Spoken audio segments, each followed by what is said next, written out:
मैं डॉक्टर हिमानी भाटिया, राजकीय स्नातकोत्तर महाविद्यालय बारा, हिंदी विभाग में कार्यरत हूँ। आज मैं आपको बीए प्रथम वर्ष में प्रथम प्रश्न पत्र की प्रथम इकाई सुदामा चरित खंड काव्य, जो कि नरोत्तम दास द्वारा लिखा गया है, उनकी कुछ महत्वपूर्ण व्याख्याएं। अभी तक जिन हमने देखा कि सुबुद्धि और सुदामा के बीच में कृष्ण के यहाँ जाने का जो वार्तालाप चल रहा है, उस पर हमारी बातें चल रही हैं। तो जब बार बार सुदामा कहते हैं कि मैं वहाँ नहीं जा सकता, मैंने यौवन अवस्था और अपनी बचपन की अवस्था निकाल दी है गरीबी में, तो मैं ये वृद्ध अवस्था भी के लिए भी क्यों अपने मित्र के पास जाऊं, उसकी सहायता मांगने। और सुबुद्धि उनको बार बार हर तरीके की बातें कह कर समझा रही हैं कि ताकि वो अपने मित्र के पास जाएं और वहाँ से उनको कुछ सहायता मिल सके। अब देखिए सुदामा क्या कहते हैं। द्वारिका जाहूँ जू, द्वारिका जाहूँ जू, आठहूँ जाम यह जग तेरे, जो न कहो करिए तो बड़ो दुख, जे कहाँ अपनी गति है रे। द्वार खड़े प्रभु के छरिया तह, भूपति जान न पावत मेरे नेरे।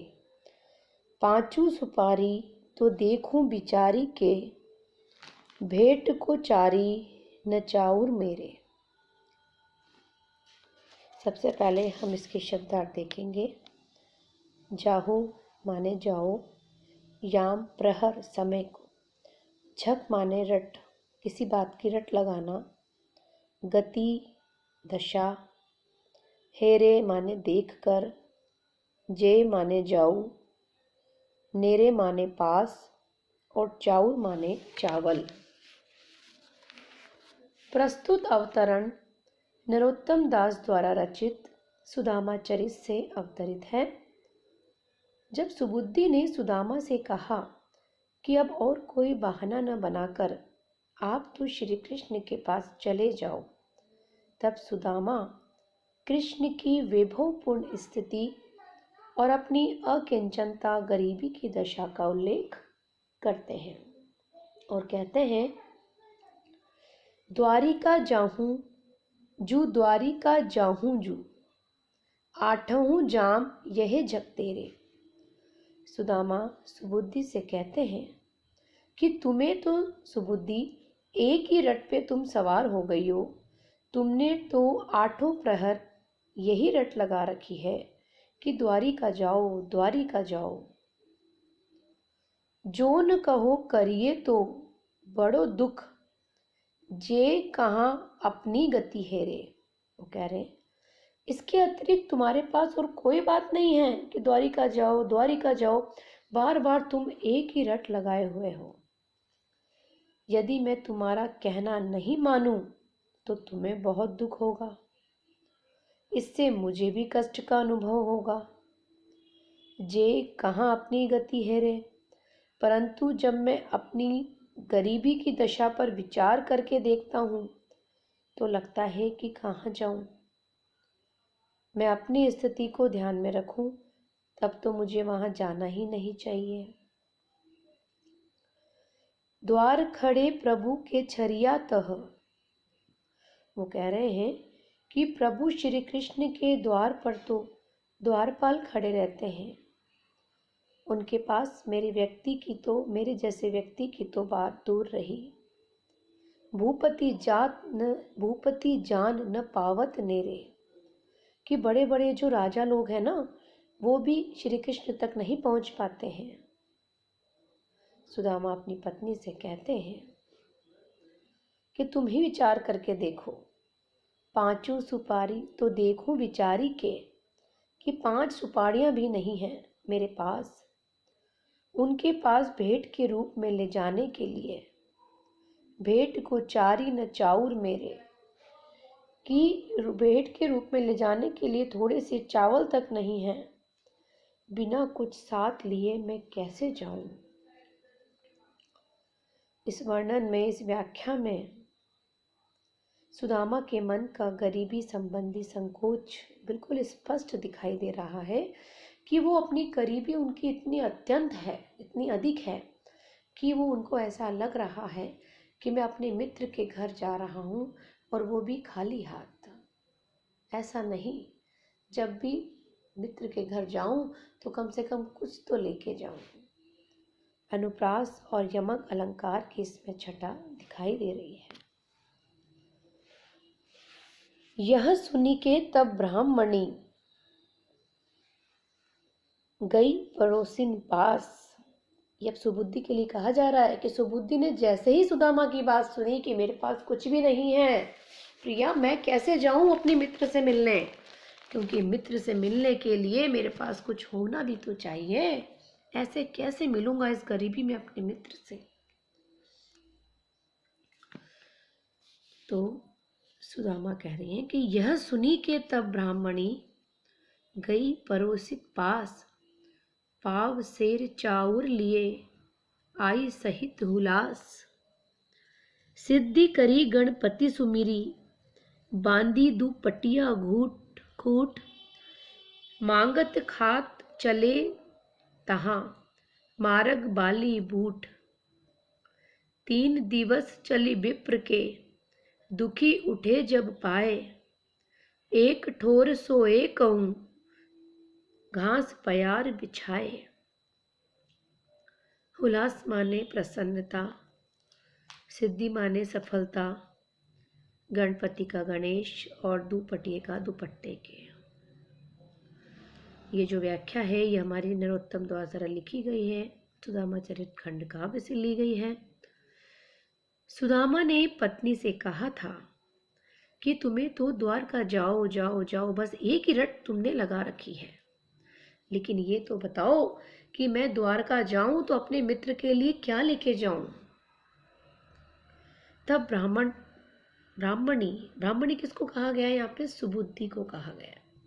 तब तुरंत ब्राह्मणी जाती है और पड़ोसन से चावल मांग कर लेके आती है कि भाई मैं पति को अपने चावल दे दूंगी तो वो अपने मित्र के लिए इन चावलों को साथ में ले जाएंगे और इस तरीके से ये मेरी बात मान जाएंगे और श्री कृष्ण से मिलने चले जाएंगे। और वो बहुत खुशी खुशी जाती हैं, पड़ोसन से चावल मांग के आती हैं। इसी बात का वर्णन यहाँ पे किया जा रहा है। यह सुनी के तब ब्राह्मणी, जैसे ही उसने सुदामा की बात सुनी तो सुबुद्धि गई पड़ोसिन पास। सुदामा की बात सुनकर ब्राह्मणी अर्थात उसकी पत्नी सुबुद्धि अपनी पड़ोसन के पास गई। पांव सेर चाउर लिए आई सहित हुलास। उसने पांव सेर चावल लिए और बहुत ही प्रसन्न होती हुई लौट आई। सिद्धि करो गणपति सुमिरी, बांधी दुपट्टिया खूट। कह रही हैं तब कार्यों में सफलता दिलाने वाले गणेश जी का स्मरण कर चावलों को दुपट्टे के कोने में बांध दिया। मांगत खात चले तहां, मारग बाली बूट। सुदामा जी कृष्ण से मिलने गए तो वे रास्ते में अपने खाने के लिए भीख मांग लेते थे। कभी फसलों को बाले, मक्का के बूटे आदि वो खा लेते थे।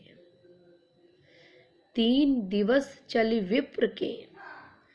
ब्राह्मण सुदामा को इस तरह यात्रा करते हुए 3 दिन हो गए थे और यात्रा करने से उनके पेट दुखने लगे थे। एक ठोर सोए कहूं, घास पयार बिछाए। तब वे एक बार कहीं घास और धान का पायल बिछाकर सो गए थे। इसमें एक चीज बताई जा रही है कि भेंट देने के एक सांस्कृतिक परंपरा दिखाई जा रही है कि जब भी हम कभी किसी के घर जाते हैं तो कोई उपहार, कोई भेंट स्वरूप, कोई चीज, कोई वस्तु लेके जाते हैं। इसी प्रकार कार्य आरंभ करने से पहले उसकी निर्विघ्न संपन्नता और सफलता के लिए जिस प्रकार हम गणेश जी का स्मरण करते हैं, ठीक उसी प्रकार यहाँ पर सुबुद्धि ने भी वही किया है। अनुप्रास और सौभक्ति अलंकार है। कथा प्रसंग की गतिशीलता को ध्यान में रखकर दोहे छंद का प्रयोग भी किया गया है। नेक्स्ट देखिए अगला। अंतर्यामी आपू हरि, जानी भगत की पीर, सोवत ले ठाड़ो कियो, नदी गोमती तीर। इते गोमती दर्शते, अति प्रसन्न भोचित, विप्र तहा स्नान करी, किनो नित्य निमित्त। भाल तिलक घसी के दियो, गही सुमिरनी हाथ, देखी दिव्य दारावती, भयो अनाथ सनाथ। ठाड़ो माने खड़ा, इते माने उधर, भू माने हुआ, और नित्य निर्मित माने नित्य के दैनिक कर्म, सुमिरनी माला। प्रस्तुत अवतरण नरोत्तम दास के सुदामा चरित से अवतरित है। सुदामा जी कृष्ण से मिलने द्वारका की ओर चले जा रहे थे और चलते हुए उनको 3 दिन व्यतीत हो चुके थे। एक बार वे थक कर सोए हुए थे, तब जो कुछ वहां का वर्णन है उसके बारे में यहाँ पे बताया जा रहा है। अंतर्यामी आपू हरि, जानी भगत की पीर, कि हे भगवान आप अंतर्यामी हैं और सबकी अपने भगत की पीर को, उसके दुख को जान लेते हैं, सबकी स्थिति को जान लेते हैं, समझ लेते हैं। उन्होंने ये जान लिया कि मेरा पुराना मित्र सोवत ले ठाडो कियो, नदी गोमती तीर, कि मेरा पुराना मित्र भक्त प्रहलाद सुदामा यात्रा करने से थक गया है। भक्त ब्राह्मण सुदामा यात्रा करने से थक गया है, तो उन्होंने उसे सोता हुआ ही उठा लिया और ले जाकर गोमती नदी के किनारे पर खड़ा कर दिया। विप्र तहां स्नान करी, किनो नित्य निमित्त। नींद से जागकर जब सुदामा ने गोमती नदी को देखा तो उसका मन प्रसन्न हो गया। वहां नदी किनारे उसने स्नान किया। विप्र तहां स्नान करी, उस ब्राह्मण ने वहां स्नान किया। किन्हो नित्य निमित्त, और जो अपने दैनिक कार्य थे नित्य पूजा पाठ के वो संपन्न किए। भाल तिलक घसी के दियो, उसने चंदन घिसा, उससे मस्तक पर लगाया। गही सुमिरनी हाथ, और ईश्वर का स्मरण करने का माध्यम माला हाथ में ले ली। देखी दिव्य द्वारावती, भयो अनाथ सनाथ।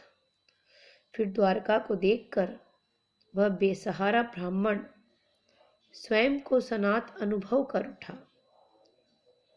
उसे लगा जैसे उसे उसके स्वामी कृष्ण ने अपना लिया है और अब वह अनाथ नहीं रह गया है। इसमें यात्रा के अंतर्गत सुदामा से संबंधित बातों और जैसा कि सुदामा अनुभव कर रहे हैं उन सब के बारे में यहाँ जानकारी दी जा रही है। बच्चों, हम सुदामा चरित खंड काव्य जो पढ़ रहे हैं ये हमारे फर्स्ट पेपर की प्रथम इकाई है और इसमें हमारी 44 व्याख्याएं हैं, जिसमें से हमारी 21 व्याख्याएं आज कंप्लीट हो चुकी हैं। जब हमारी ये 44 व्याख्याएं हो जाएंगी तो आपको पूरा सुदामा चरित समझ में आ जाएगा। इसके बाद हम इसके क्वेश्चन आंसर करेंगे और उसका PDF भी आप लोगों को व्हाट्सएप के माध्यम से भेज दिया जाएगा। धन्यवाद।